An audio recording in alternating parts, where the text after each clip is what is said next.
Good morning friends. आप सभी शिक्षकों का हमारे चैनल एजुकेशन पॉइंट में स्वागत है। दोस्तों, आगामी बीपीएससी द्वारा आयोजित प्रधान शिक्षक या प्रधानाध्यापक के लिए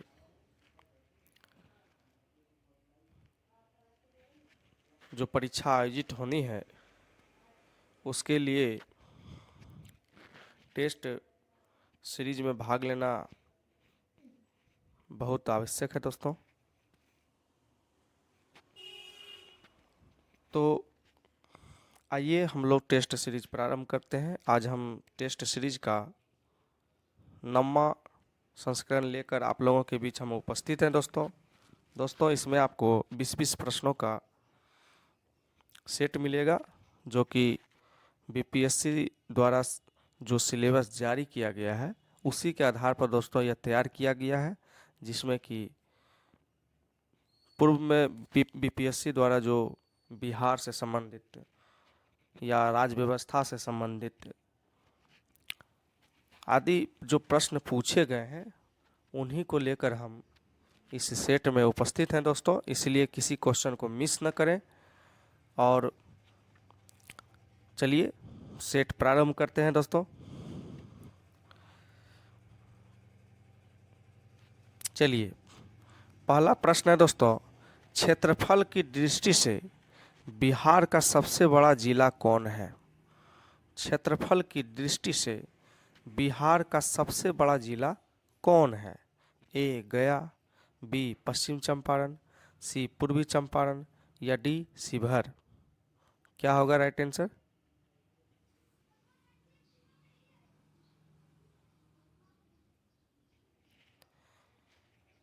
चलिए नेक्स्ट क्वेश्चन की ओर चलें दोस्तों, जो सारे प्रश्न हम यहाँ लेकर आए हैं सारे प्रश्नों का हल हम दोस्तों वीडियो के अंत में जारी करेंगे। इसलिए सबसे पहले दोस्तों आप लोग सभी प्रश्नों को हल करें। दूसरा प्रश्न है, बिहार की सबसे बड़ी सिंचाई परियोजना कौन है? बिहार की सबसे बड़ी सिंचाई परियोजना कौन है? ए कोसी नदी घाटी परियोजना, बी गंडक नदी घाटी परियोजना, सी गंगा नदी घाटी परियोजना, डी सोन नदी घाटी परियोजना। क्या होगा राइट आंसर दोस्तों? चलिए नेक्स्ट क्वेश्चन की ओर चले। विक्रमशिला शिक्षा केंद्र के संस्थापक कौन थे? विक्रमशिला शिक्षा केंद्र के संस्थापक कौन थे? ए गोपाल, बी धर्मपाल, सी अशोक या डी चंद्रगुप्त मौर्य। गेस करें दोस्तों। चलिए नेक्स्ट क्वेश्चन की ओर चले। 4 नंबर का प्रश्न है, दशमलव प्रणाली का आविष्कार करने वाले गणितज्ञ कौन थे? दशमलव प्रणाली का आविष्कार करने वाले गणितज्ञ कौन थे? ए नागार्जुन, बी आर्यभट्ट, सी कोपरनिकस या डी रामानुज। क्या होगा राइट आंसर दोस्तों? चलिए नेक्स्ट क्वेश्चन की ओर चले। 5 नंबर का प्रश्न है दोस्तों, मैथिल कोकिल के नाम से कौन प्रसिद्ध है? मैथिल कोकिल के नाम से कौन प्रसिद्ध है? ए राष्ट्रकवि दिनकर, बी सुमित्रा नंदन पंत, सी विद्यापति या डी राजेंद्र प्रसाद। क्या होगा राइट आंसर दोस्तों?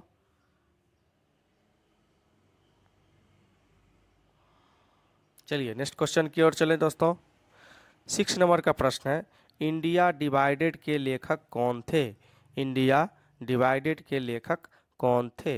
ए महात्मा गांधी, बी जवाहरलाल नेहरू, सी राजेंद्र प्रसाद, सी और डी बाल गंगाधर तिलक।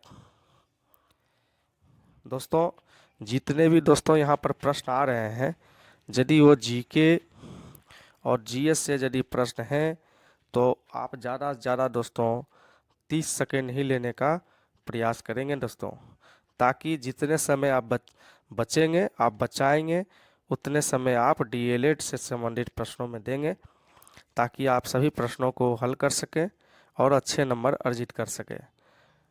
ठीक है दोस्तों, 75 क्वेश्चन रहेंगे, 75 जीके जीएस से और 75 क्वेश्चन डीएलएड संबंधित से। तो ज़्यादा समय जीके जीएस में नहीं लगाना है दोस्तों, ठीक है। समय को बचाते हुए 2 घंटा का समय है। चलिए नेक्स्ट क्वेश्चन की ओर चले। पीलिया रोग से प्रभावित अंग हैं। पीलिया रोग से प्रभावित अंग हैं। ए किडनी, बी यकृत, सी अमाशय या डी इनमें से कोई नहीं। पीलिया रोग से प्रभावित अंग है। ए किडनी, बी यकृत, सी अमाशय या डी इनमें से कोई नहीं। क्या होगा राइट आंसर?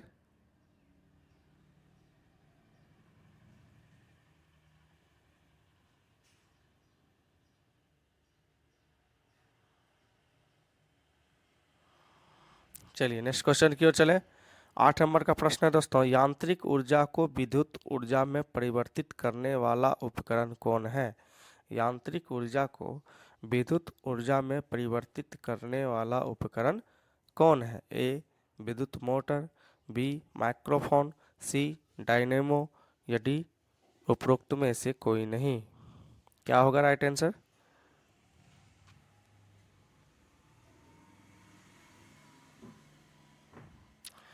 चलिए नेक्स्ट क्वेश्चन की ओर चले। इनमें से कौन वसा में घुलनशील विटामिन है? इनमें से कौन कौन वसा में घुलनशील विटामिन है? ए विटामिन ए, बी और सी। बी का है विटामिन ए, डी और के। सी का ऑप्शन है विटामिन ए, डी, ई और के। और डी का ऑप्शन है उपरोक्त में से कोई नहीं। क्या होगा राइट आंसर दोस्तों? विटामिन में घुलनशील विटामिन, सॉरी वसा में घुलनशील विटामिन। वसा में घुलनशील विटामिन कौन कौन है? चलिए नेक्स्ट क्वेश्चन की ओर चले। 10 नंबर का प्रश्न है दोस्तों, कौन सी गैस जैव गैस का मुख्य अवयव है? कौन सी गैस जैव गैस का मुख्य अवयव है? A carbon dioxide, B carbon monoxide, C methane या डी हाइड्रोजन। क्या होगा राइट आंसर?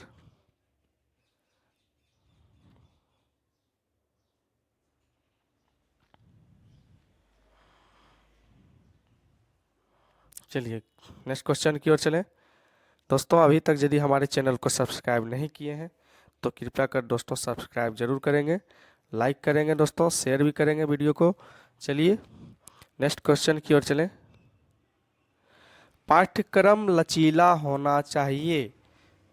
पाठ्यक्रम लचीला होना चाहिए, ऐसा नहीं होने पर क्या होगा? देखिए ए नंबर का ऑप्शन है, इसके कारण अलग व्यक्तित्व वाले छात्रों का विकास नहीं हो पाएगा। बी यह विषय केंद्रित हो जाएगा। सी यह सामाजिक भावनाओं को प्रोत्साहित नहीं कर पाएगा। डी यह छात्रों के बीच लोकप्रिय नहीं हो पाएगा। क्या होगा राइट आंसर दोस्तों? गैस करेंगे। डीएलएड संबंधित प्रश्न है दोस्तों। बाल शिक्षा, बाल विकास, शिक्षण शास्त्र से संबंधित 75 जो प्रश्न पूछे जाएंगे दोस्तों, बहुत ही इम्पोर्टेंट रहेंगे। रिजल्ट बनाने का काम दोस्तों डीएलएड और जो बाल शिक्षा, बाल विकास से संबंधित जो जितने 75 प्रश्न आएंगे दोस्तों, रिजल्ट यहीं से बनेगा दोस्तों। इसलिए सभी प्रश्नों को ध्यानपूर्वक अध्ययन करेंगे दोस्तों। किसी भी प्रश्न को इजी मोड में नहीं लेना है। आइए नेक्स्ट क्वेश्चन की ओर चले दोस्तों। 12 नंबर का प्रश्न है, आप अपनी कक्षा के छात्रों को किसी कार्यक्रम के संदर्भ में निर्देश देते हैं। यदि कोई छात्र आपका निर्देश नहीं समझ पाता है तब आप क्या करेंगे? आप अपनी कक्षा के छात्रों को किसी कार्यक्रम के संदर्भ में निर्देश देते हैं। यदि कोई छात्र आपका निर्देश नहीं समझ पाता है तब आप क्या करेंगे? ए उस पर कोई ध्यान नहीं देंगे। बी ऊंचा बोलकर निर्देश देंगे। सी सरल भाषा में निर्देशों की व्याख्या करेंगे और निर्देशों को खंडों में विभक्त करेंगे। या डी उस छात्र को और क्षमता के लिए फटकार लगाएंगे। क्या होगा राइट आंसर? चलिए हम तो नेक्स्ट क्वेश्चन की ओर चलते हैं, ठीक है। आप वीडियो को रोक कर प्रश्नों को हल भी कर सकते हैं दोस्तों।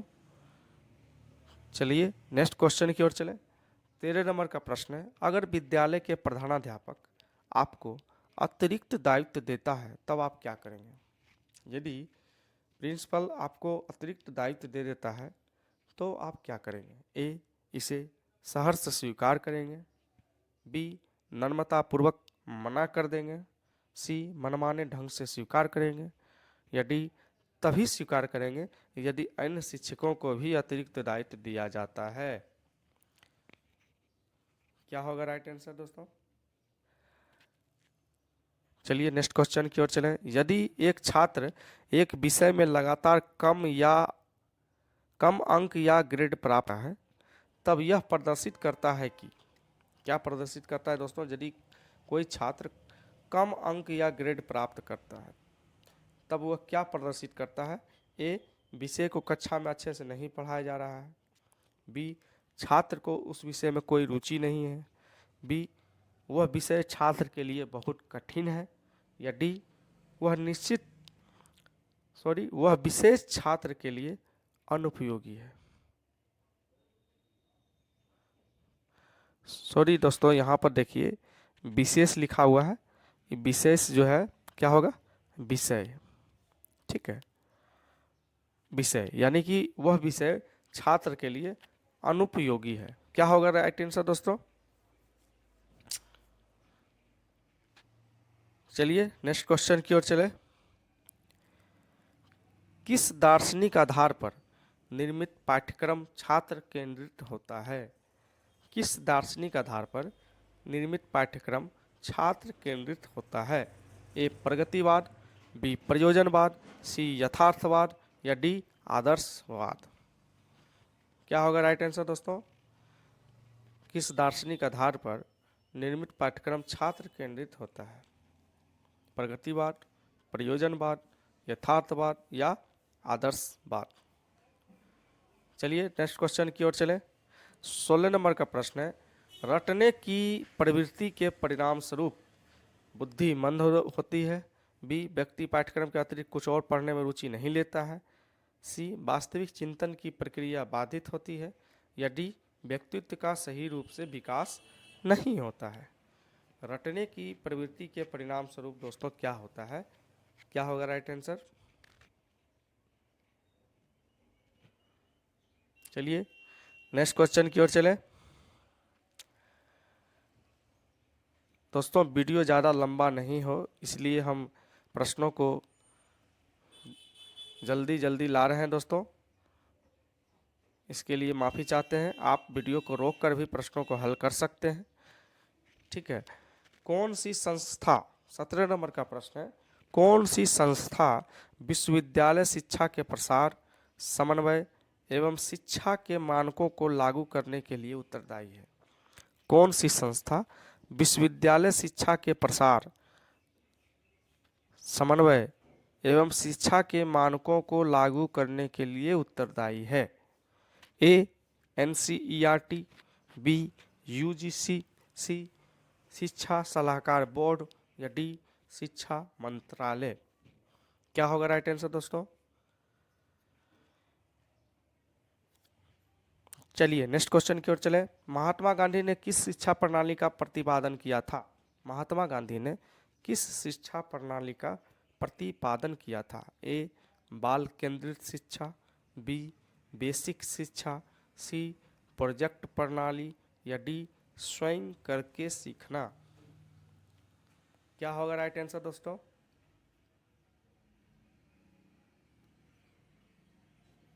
चलिए नेक्स्ट क्वेश्चन की ओर चले। 19 नंबर का प्रश्न है दोस्तों, रीजनिंग एप्टीट्यूड से संबंधित। डोनेट शब्द में अक्षरों के ऐसे कितने युग्म हैं जिनके बीच उतने ही अक्षर हैं जितने की वर्णमाला में होते हैं? दोस्तों यहाँ देखिए DONATE,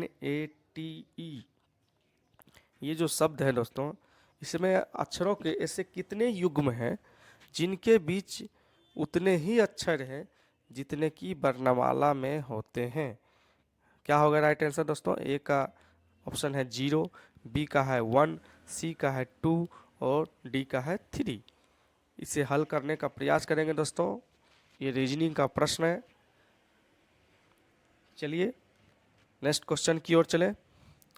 20 नंबर का प्रश्न है दोस्तों, पी टी से भारी है किंतु एम से हल्का है, एन एस और टी से हल्का है, जबकि क्यू डी से भारी है लेकिन एन से हल्का है, एस एम से भारी नहीं है, इनमें से कौन सबसे भारी है? ठीक है, A M, B T, C P, D Q, कौन भारी है दोस्तों? इसे हल करने का प्रयास करें। दोस्तों अब हम इन संबंधित प्रश्नों को हल लेकर आप लोगों के बीच आ रहे हैं। आइए आप लोग मिला लें आंसर को। उम्मीद करते हैं दोस्तों आप पूर्व की भांति अच्छे प्रदर्शन किए होंगे। फिर भी आइए आंसर को मिला लेते हैं। चलिए पहला क्वेश्चन है दोस्तों, क्षेत्रफल की दृष्टि से बिहार का सबसे बड़ा जिला कौन है? क्या होगा राइट आंसर दोस्तों? क्षेत्रफल की दृष्टि से बिहार का सबसे बड़ा जिला, राइट आंसर है दोस्तों पश्चिम चंपारण। क्या होगा राइट आंसर? पश्चिम चंपारण। और शिवहर दोस्तों सबसे छोटा कौन है? शिवहर सबसे छोटा। जब बड़ा याद करेंगे दोस्तों छोटा जरूर याद कर लेंगे।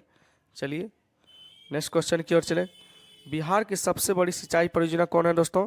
बी नंबर का होगा आंसर गंडक नदी घाटी परियोजना। यह दोस्तों किसके किसके बीच है? भारत और नेपाल। ठीक है, ये भी क्वेश्चन यदि आएगा दोस्तों किस कौन दो देशों के बीच है? भारत और नेपाल के बीच है दोस्तों। और यह 1959 में दोस्तों एक समझौता हुआ था और 1959 और 1960 में भारत और नेपाल के बीच, और यह परियोजना दोस्तों क्रियान्वित है अभी। और इससे लाभान्वित दोस्तों, इससे लाभान्वित जो राज्य हैं ये भी प्रश्न आ सकते हैं कि गंडक नदी घाटी से परियोजना से कौन कौन राज्य लाभान्वित है। तो उससे लाभान्वित जो दोस्तों एक तो नेपाल है ही, लेकिन भारत में यूपी भी, यूपी प्लस बिहार।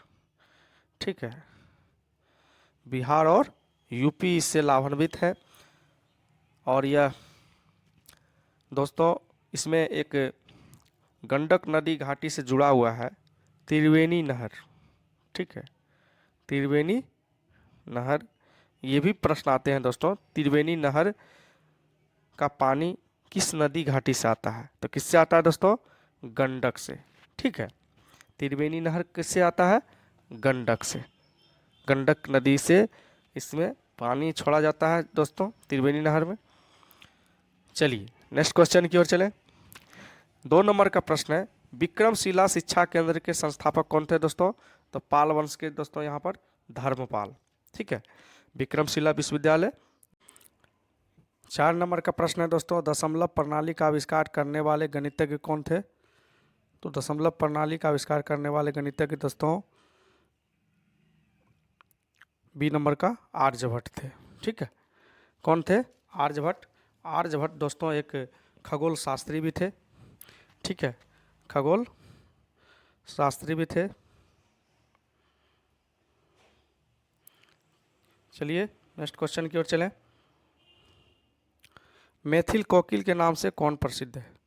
ठीक है, तो मैथिल कोकिल के नाम से दोस्तों महाकवि विद्यापति प्रसिद्ध है। ठीक है, विद्यापति किस काल के कवि हैं दोस्तों? मध्यकाल के। ठीक है, और मुख्य रचना इनका है पदावली, जो कि हिंदी में हिंदी रचना है। एक है कीर्तिलता,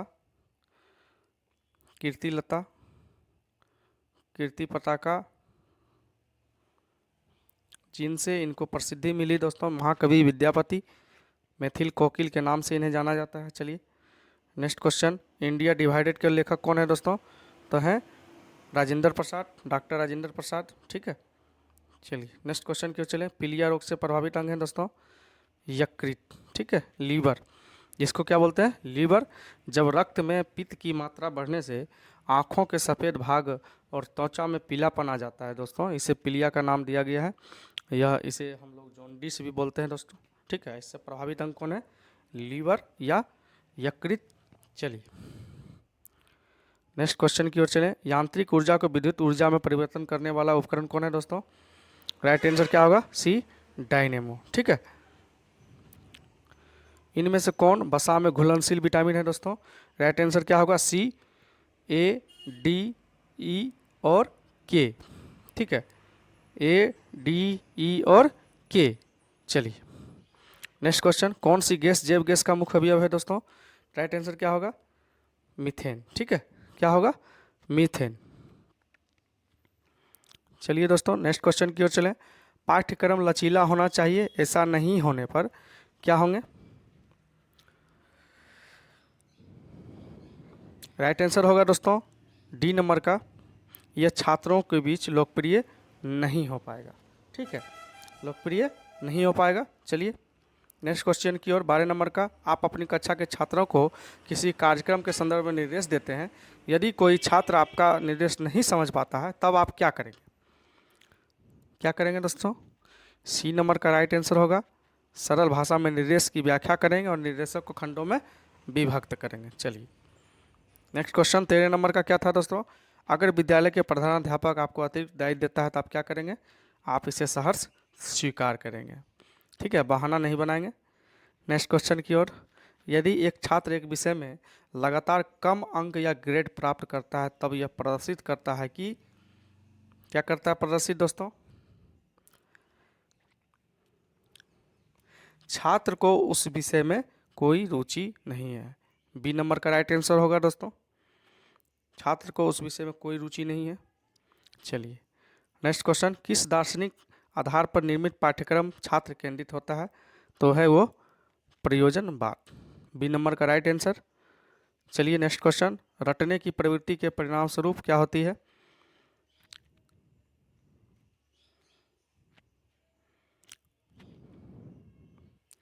रटने की प्रवृत्ति के परिणाम स्वरूप दोस्तों क्या होता है? क्या होगा राइट आंसर दोस्तों? रटने की जो प्रवृत्ति है,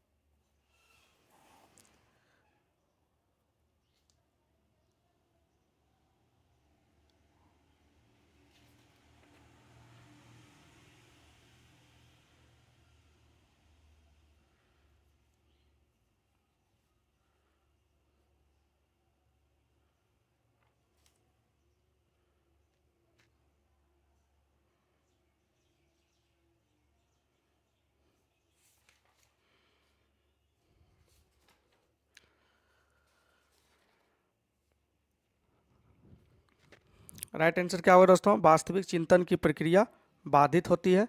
ठीक है, वास्तविक चिंतन की प्रक्रिया बाधित होती है। चलिए नेक्स्ट क्वेश्चन की ओर चलें। 17 नंबर का प्रश्न है दोस्तों, कौन सी संस्था विश्वविद्यालय शिक्षा के प्रसार, समन्वय एवं शिक्षा के मानकों को लागू करने के लिए उत्तरदायी है? तो राइट आंसर क्या होगा दोस्तों? यूजीसी। ठीक है, विश्वविद्यालय से संबंधित कौन है? UGC, university grant commission. ठीक है, चलिए महात्मा गांधी ने किस शिक्षा प्रणाली का प्रतिपादन किया दोस्तों? तो किया है बेसिक शिक्षा, बुनियादी, देखिए बुनियादी शिक्षा। ठीक है, बुनियादी शिक्षा के प्रतिपादक कौन थे? महात्मा गांधी। बेसिक शिक्षा महात्मा गांधी। चलिए 19 नंबर का दोस्तों, ये रीजनिंग से संबंधित है। डोनेट शब्द में अक्षरों के ऐसे कितने युग्म हैं जिनके बीच उतने ही अक्षर हैं जितने की वर्णमाला में? ठीक है, इसको हम लोग, ये रीजनिंग का प्रश्न है दोस्तों, तो इसको हम लोग किस तरह से बनाएंगे दोस्तों? डोनेट। यहाँ पर देखिए दोस्तों, डोनेट में देखिए डी और ए को, ठीक है। ए के बाद दोस्तों यहाँ देखिए ए बी सी डी है ना। देखिए यहाँ पर माइनस कितना आया 3 है ना। कितना है दोस्तों 3।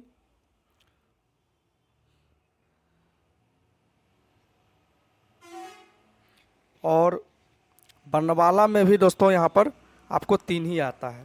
देखिए ए बी सी है ना, देखिए ए बी सी तब आया डी है ना। देखिए यहाँ पर 3 है और यहाँ भी अंतर देखिए यहाँ पर कितना है 3 है, ठीक है। उसी तरह दोस्तों यहाँ पर देखिए एक और है ओ और एन। देखिए ओ और एन, देखिए ओ और एन को, एन के बाद कितना आता है दोस्तों एक ओ है ना। एक ही अंतर कितना है दोस्तों 1 एन ओ एक है। और यहाँ भी दोस्तों एक ही का अंतर है, ठीक है। ठीक है दोस्तों, इस तरह से कुल मिलाकर कितने हो गए दोस्तों, कितने युग्म है 2। राइट आंसर क्या होगा दोस्तों सी नंबर का 2, ठीक। चलिए 20 नंबर का प्रश्न है दोस्तों, P T से भारी है, ठीक है। P T से भारी है किंतु M से हल्का है। N S और T से हल्का है, Q D से भारी है लेकिन N से हल्का है, S M से भारी नहीं है। इनमें से कौन सबसे भारी है? तो सबसे भारी कौन है दोस्तों, इसको इस तरह से आप करेंगे, P T से भारी है किंतु M से हल्का है, तो T से ऊपर हो गया P T से भारी है किंतु M से हल्का है, ठीक है। तो M भारी हो गया, इससे भारी M। उसके बाद है